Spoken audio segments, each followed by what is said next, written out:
Radhe guys, आज के video में मैं आपको पीपल देवता की कहानी सुनाने जा रही हूँ। पीपल देवता की कहानी सुनना बहुत ही अच्छा और शुभ फलदायी होता है। एक गांव की बात है। एक गांव में एक सेठ और सेठानी रहते थे।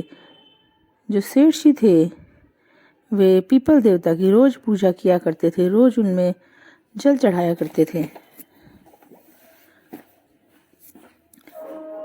और उनकी पूजा से प्रसन्न होकर पीपल देवता की जब वे पूजा करते थे तब पीपल देवता में से आवाज आती थी, मैं देऊं तू मांग, मैं देऊं तू मांग।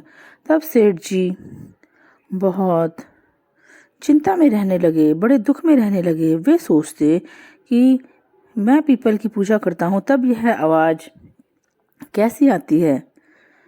कई दिनों तक तो उन्होंने इस बारे में किसी से कोई बात नहीं की। फिर उनकी पत्नी ने पूछा कि मैं आपको इतना चिंतित देखती हूँ, क्या कारण है इसका? हमारे घर में भी कोई कमी नहीं है, हमारे घर में भगवान की दया से सब कुछ है, फिर आप इतनी चिंतित क्यों रहते हो? हमारा व्यापार भी अच्छा चल रहा है। तब जो सेठ जी है उन्होंने बहुत पूछने पर बताया कि जब मैं पीपल देवता की पूजा करने जाता हूँ तो उसमें से आवाज़ आती है, मैं देऊँ तू मांग, मैं देऊँ तू मांग।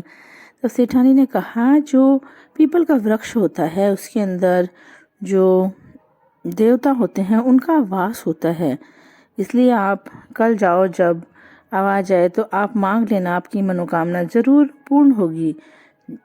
तब सेठ जी कहते हैं कि क्या मांगू, मुझे तो कुछ समझ ही नहीं आ रहा। तब सेठानी कहती है कि आप काया निरोगी मांगना और खूब माया मांगना और पोतों पोती से खेलता हुआ परिवार मांगना और भगवान से कहना कि मेरे सारे दुख और सारे कष्ट दूर कर दे।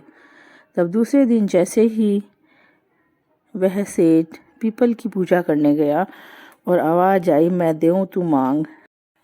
तब सेठ जी ने जो सेठानी ने बताया उसी अनुसार निरोगी काया मांगी और खूब सारी माया मांगी और पोता पोतियों से खेलता हुआ परिवार मांगा और कहा कि भगवान मेरे सारे दुख हर लो।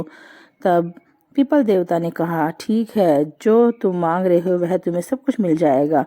तो जैसे ही ब्राह्मण अपने घर की ओर गया तो उसने देखा कि उसका घर उसे कहीं दिखाई नहीं दिया। उसके घर के स्थान पर एक महल बन गया। तब वह अपने घर को ढूंढते ढूंढते आगे चला गया। तब उसकी पत्नी ने आवाज़ लगाई कि आप घर भूल गए क्या? तब उसने कहा कि हमारा तो झोपड़ा था, यह घर कैसे बन गया? तब सेठानी ने कहा कि हमारा जो घर था वह महल बन गया।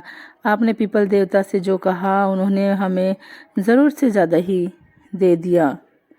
इसलिए हम जब पीपल की पूजा करते हैं, जब हम यह कहानी सुनते हैं तो पीपल देवता हमारी सभी मनोकामनाएं पूर्ण करते हैं। इसलिए हमें पीपल देवता की पूजा करनी चाहिए और कहानी सुननी चाहिए। हे पीपल देवता, आपने जैसी कृपा उस सेठ जी पर की वैसी ही सब पर करना, कहते पर, सुनते पर, हुकारा भरते पर। Thanks for watching. इसी तरह के वीडियो के लिए मेरे चैनल को लाइक, शेयर और सब्सक्राइब करें।